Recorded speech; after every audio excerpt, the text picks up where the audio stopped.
বাংলাদেশ নারী ক্রিকেট দলের পেসার জাহানারা আলম দীর্ঘদিন ধরেই জাতীয় দলের বাইরে আছেন। বর্তমানে তিনি অস্ট্রেলিয়ার সিডনিতে বসবাস করেছেন। সম্প্রতি সেখান থেকে এক গণমাধ্যমকে দেওয়া সাক্ষাৎকারে তিনি জাতীয় দলের বর্তমান অধিনায়ক নিগার সুলতানা জ্যোতির বিরুদ্ধে অনৈতিক সুবিধা গ্রহণ ও জুনিয়র খেলোয়াড়দের সঙ্গে খারাপ আচরণের অভিযোগ তুলেছেন। জাহানারার এই বক্তব্য নজরে এসেছে বাংলাদেশ ক্রিকেট বোর্ডের। মঙ্গলবার এক সংবাদ বিজ্ঞপ্তিতে বোর্ড জানায়, জাহানারার উত্থাপিত অভিযোগগুলো সম্পূর্ণ ভিত্তিহীন, মনগড়া ও অসত্য।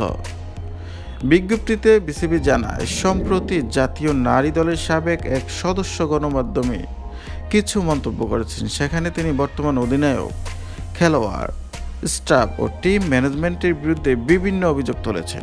এসব অভিযোগকে বিসিবি দৃঢ়ভাবে প্রত্যাখ্যান করেছেন, কারণ এগুলো সম্পূর্ণ মিথ্যা ও উদ্দেশ্য প্রণোদিত।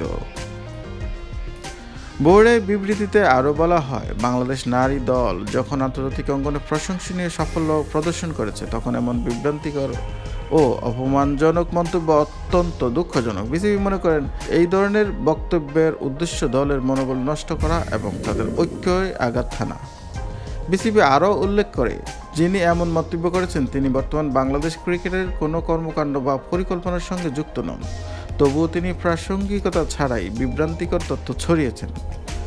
সবশেষে বোর্ড জানায়, বিসিবি নারী দলের নেতৃত্ব, খেলোয়াড় ও ম্যানেজমেন্টের প্রতি পূর্ণ আস্থা রাখে। বোর্ডের তদন্তে কোনো অভিযোগের সত্যতা পাওয়া যায়নি। বিসিবি দলের সদস্যদের পাশে থাকবে এবং তাদের সর্বাত্মক সহায়তা দেবে।